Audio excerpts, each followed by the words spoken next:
Good morning everyone. पिछले class में हमने लेंथ एंड एलिमेंट्स पढ़े थे। लेंथ एंड एलिमेंट्स को पढ़ते हुए उस चैप्टर को हमने खत्म कर लिया था। उसके बाद हम फिजिकल केमिस्ट्री में आज स्टार्ट कर रहे हैं थर्मोडायनेमिक्स। थर्मोडायनेमिक्स क्या है देखिए। थर्मोडायनेमिक्स हिंदी अर्थ उसका उष्मागतिकी। थर्मोडायनेमिक्स क्या है? थर्मोडायनेमिक्स बहुत बड़ा यूनिट, बहुत बड़ी यूनिट है। 2 यूनिट कवर करती है, बहुत बड़ा चैप्टर है, तो इसको समझना बहुत जरूरी है। इंटरेस्टिंग भी है, इसको आप जनरल चीजों से लिंक भी कर सकते हैं। और इसमें जो बेसिक टर्म्स हैं, जो शुरू में आपको टर्म्स बताई जाएंगी, आप उन टर्म्स को बिल्कुल पहले ही क्लियर कर लीजिए, उसको अच्छे से समझ लीजिए। उसके बाद में आपको थर्मोडायनेमिक्स में दिक्कत नहीं आएगी। आप हर एक चीज को समझते हुए चलिए, रटने की जरूरत नहीं। चलिए तो थर्मोडायनेमिक्स की बात करते हैं, उष्मागतिकी। थर्मोडायनेमिक्स 2 शब्दों से मिलकर बना है। देखिए, थर्मोडायनेमिक्स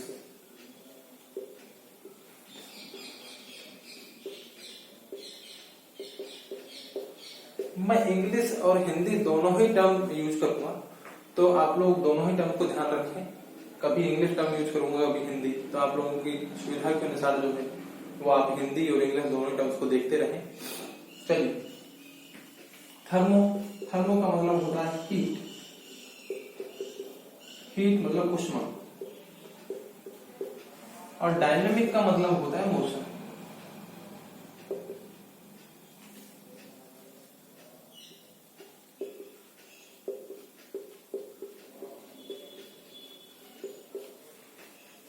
डायनेमिक का मतलब होता है मोशन। तो थर्मोडायनेमिक्स का मतलब हुआ हीट और मोशन, यानी उष्मा और गति, यानी उष्मा की गति, उष्मा गति की, यानी उष्मा की गति पढ़ेंगे हम किसमें? थर्मोडायनेमिक्स में। थर्मोडायनेमिक्स क्या है? थर्मोडायनेमिक्स फिजिकल केमिस्ट्री की या केमिस्ट्री की एक ब्रांच है, एक ऐसी शाखा है जिसमें हम उष्मा की गति का अध्ययन करते हैं। यानी कि हम दूसरे शब्दों में ये कह सकते हैं, थर्मोडायनेमिक्स एक ऐसी शाखा है जिसमें हम उष्मा और उष्मा से संबंधित ऊर्जाएं, उष्मा कार्य एवं विभिन्न ऊर्जाओं के कोरिलेशन की बात करते हैं। मैं रिपीट कर देता हूं, उष्मा एक प्रकार की ऊर्जा ही है, कार्य भी एक प्रकार की ऊर्जा ही है। तो उष्मा गतिकी में हम उष्मा यानी ऊर्जा जो है, ऊर्जा और उसके विभिन्न रूपों के बीच में अध्ययन करते हैं। उष्मा और उसके विभिन्न रूप जो है उनको कोरिलेट करते हैं, उनमें संबंध स्थापित करते हैं। तो उष्मा गतिकी एक ऐसी शाखा है जिसमें उष्मा और विभिन्न प्रकार की ऊर्जाओं में संबंध स्थापित किया जाता है, यानी उष्मा की गतिकी के बारे में अध्ययन किया जाता है। तो ये है उष्मा गतिकी। उष्मा गतिकी को स्टार्ट करते समय सबसे पहले हम कुछ टर्म्स की बात करेंगे। उन टर्म्स को आप लोगों को ध्यान से समझते हुए चलना है। देखिए वो टर्म्स क्या है।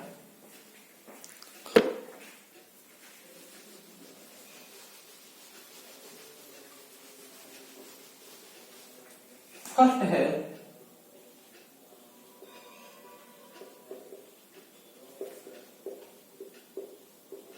सिस्टम, जिसको हिंदी में कहते हैं तंत्र।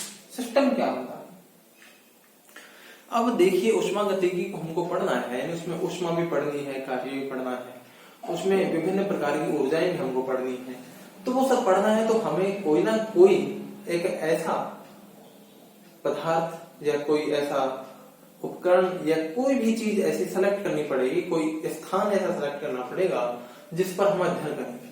भाई उष्मा का प्रवाह की हम बात करेंगे कि उष्मा का प्रवाह इधर हो रहा है, इधर हो रहा है, तो उसके लिए किसी न किसी ऑब्जेक्ट की तो जरूरत पड़ेगी ना। कोई ऑब्जेक्ट सेलेक्ट करेंगे, तो जो भी ऑब्जेक्ट सेलेक्ट करेंगे वही तंत्र कहलाएगा। तो तंत्र के लिए मैं कह रहा हूं, अब सुनिए ध्यान से बात, कि तंत्र and system the part of universe which we have select for investigation.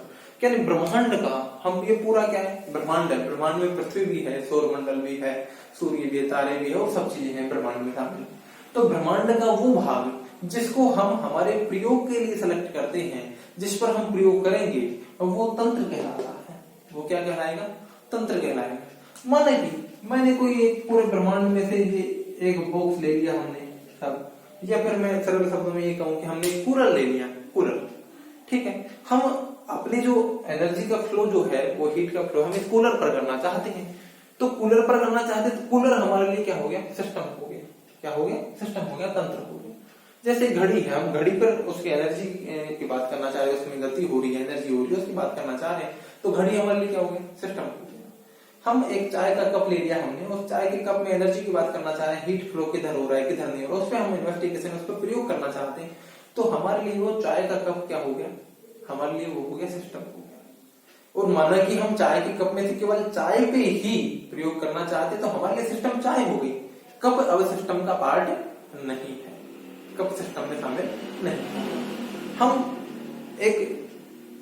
एक रूम के अंदर जो भी है उसमें गैसें हैं, एक रूम है उसके अंदर गैस है, उसमें टेम्परेचर क्या है, उसका वॉल्यूम क्या है, हम उसके एक रूम की बात करना चाहते हैं, तो हमारे लिए ये रूम जो है वो क्या हो गया, सिस्टम हो गया, वो तंत्र हो गया।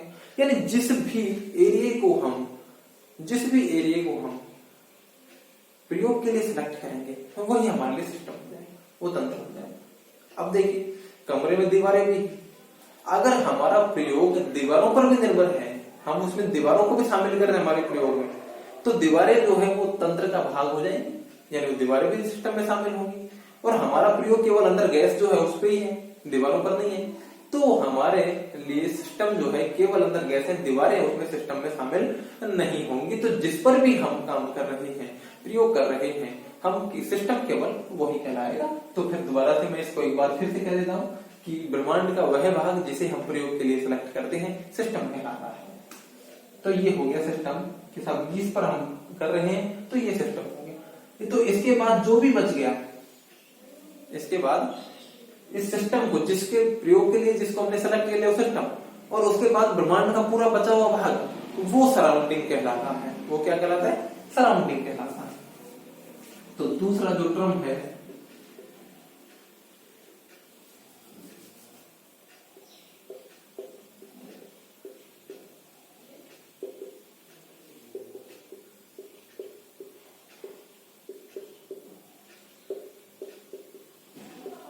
समपार्श्विक यानी सराउंडिंग, यानी जिसको हमने सेलेक्ट कर लिया ब्रह्मांड में से वो सिस्टम, और उसके अलावा जितना भी बच गया वो क्या कहलाएगा, सराउंडिंग कहलाएगा। तो ब्रह्मांड का वह भाग जो सिस्टम के अतिरिक्त शेष रह जाता है वो सराउंडिंग कहलाता है।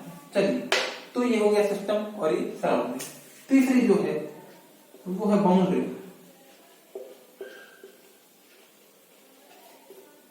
बाउंड्री, तो बाउंड्री को देखिए आप, सीमा रेखा जिसको हम परिसीमा भी कह देते थे,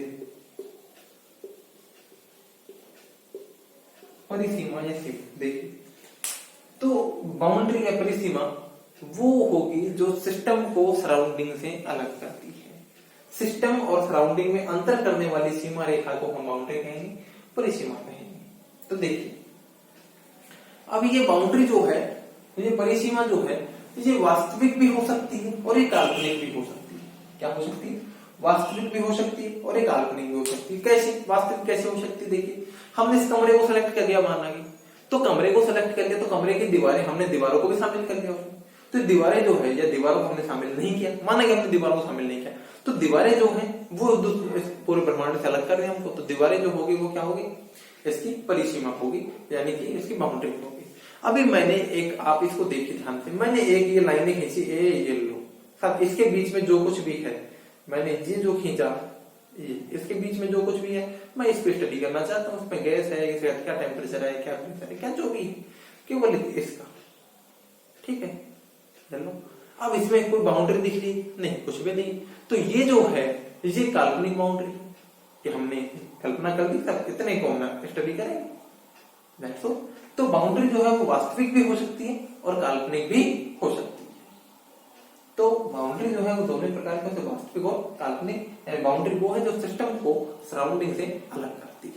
अब वो चाहे आपने मन से बना रखी है कि यहां तक का सिस्टम है, तो वो काल्पनिक भी हो सकती है और वास्तविक भी हो सकती है।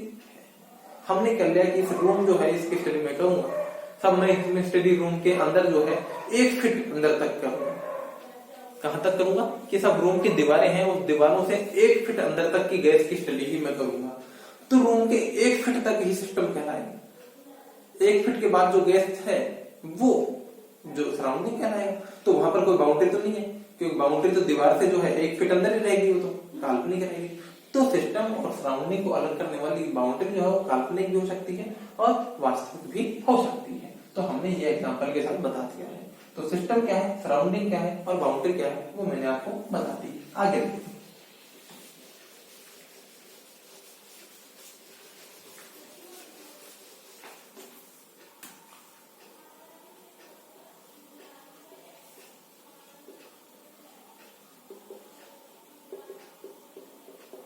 टाइप ऑफ सिस्टम, सिस्टम के प्रकार की बात हम करेंगे। देखिए तो सिस्टम जो है वो बेसिकली थर्मोडायनामिक्स में हम पढ़ते हैं तो 3 प्रकार के होते हैं। पहला है खुला सिस्टम, खुला तंत्र ओपन सिस्टम। दूसरा है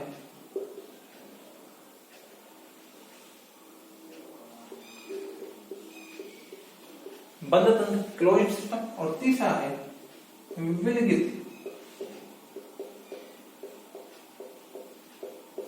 विलगित तंत्र, आइसोलेटेड सिस्टम। ओपन क्लोज्ड और आइसोलेटेड। देखिए जी ओपन क्लोज आइसोलेटेड क्या है सिस्टम। खुला सिस्टम क्या है,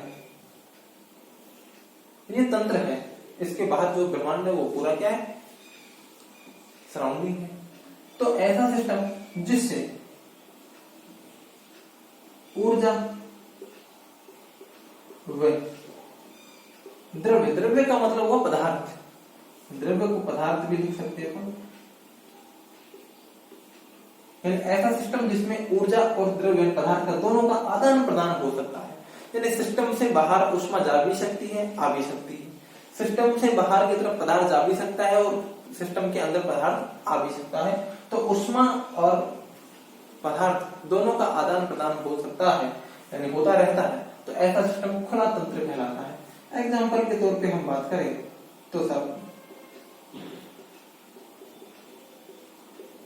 चाय का कप, एक सिंपल सी बात है, चाय का कप रखा हुआ अपने पास सामने, सब चाय बन के आई गर्मा गर्म और अपने सामने रखती है, वो खुले सिस्टम की तरह है।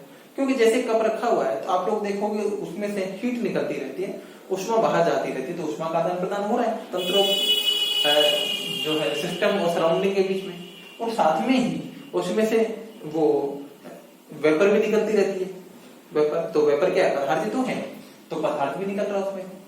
तो ऊष्मा और पदार्थ दोनों का आदान प्रदान हो रहा है, तो वो खुला सिस्टम कहलाएगा, जैसे चाय का कप। दूसरा है बंद तंत्र।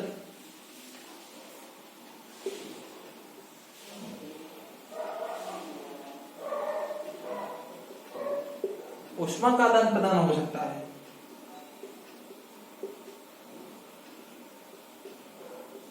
लेकिन पदार्थ का आदान प्रदान नहीं हो सकता। यानी ऊष्मा का आदान प्रदान तो हो सकता है लेकिन पदार्थ का आदान प्रदान नहीं हो सकता। तो इसके लिए बंद सिस्टम। एग्जाम्पल चाय का जो कप था इसके ऊपर ढक्कन लगा दीजिए, ढक्कन लगाते ही अभी चाय ठंडी तो होती रहेगी, ऊष्मा का तो आदान प्रदान हो सकता है, बाहर निकल जाएगी ऊष्मा तो, लेकिन अब उसमें से जो पदार्थ निकल रहा था, भाप जो निकल रही थी वो नहीं निकलेगी। तो ये क्या हो गया, पदार्थ तो नहीं आ सकता जा सकता, लेकिन ऊष्मा आ जा सकती है, तो वो कैसा कहलाएगा, बंद सिस्टम कहलाएगा। दूसरा जो एग्जाम्पल हम इसका ले सकते हैं कि एक प्लास्टिक की बोतल लीजिए आप, सामान्य बोतल, और उसमें गर्म पानी भर दीजिए। तो गर्म पानी भर के उस पर ढक्कन लगा दीजिए। ढक्कन लगाने के बाद स्थिति ये होगी कि उसमें से पदार्थ का आदान प्रदान नहीं हो सकता, लेकिन ऊष्मा का आदान प्रदान हो सकता है। तो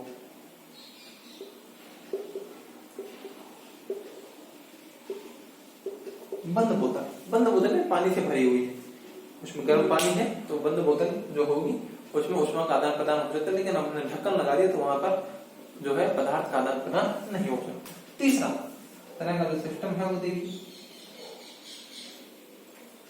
थर्ड विद्युत तंत्र।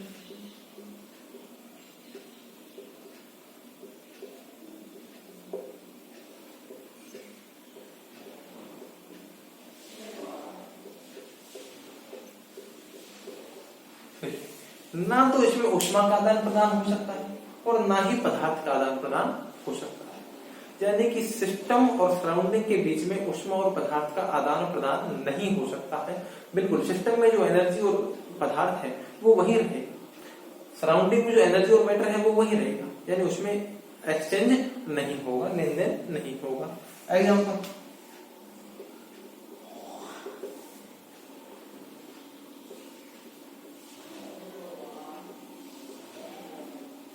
थर्मस, फ्लास्क की जगह बोतल लिख देता हूं, थर्मस,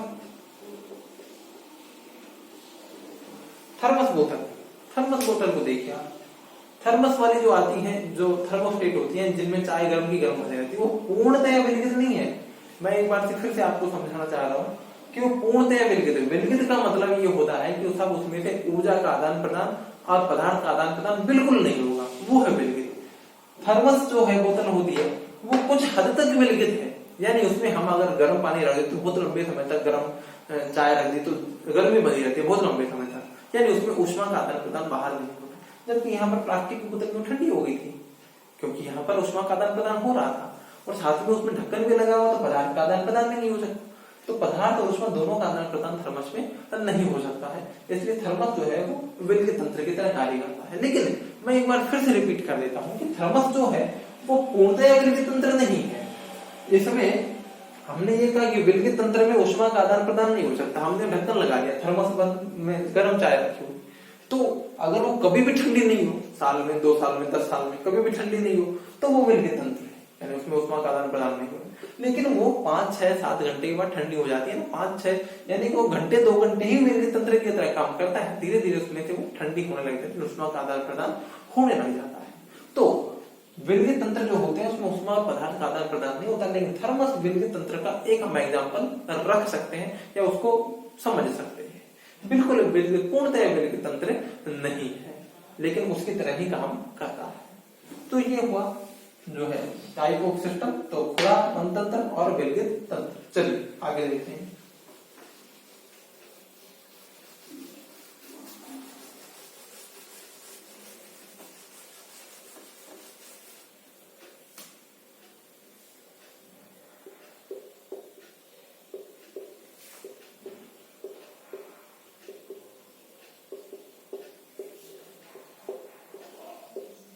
संगठन के आधार पर सिस्टम 2 प्रकार के हो सकते हैं। एक होता है समांगी तंत्र, समांगीय होमोजेनियस सिस्टम, और दूसरा है विषमांगी